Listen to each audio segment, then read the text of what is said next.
Sa Smart House, walang weather. Inquire, deliver, install, at boom! May instant bahay ka na! At lalong walang extension ng deadline. Imagine this, in just 2 to 3 days, may bago ka ng tahanan para sa pamilya mo. Chinek na rin namin siya sa casual, kung conventional, kung same cost, comparison, kung anong mas maganda.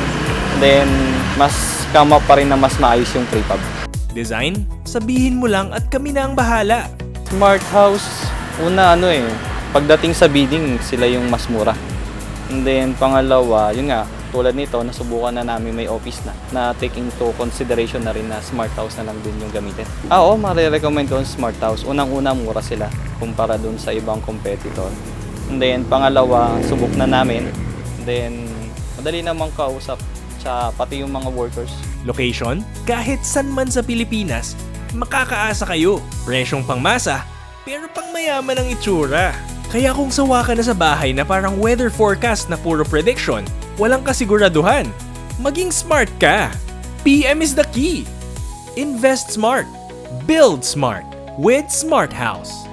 Ito, para siyang Lego, di kulang.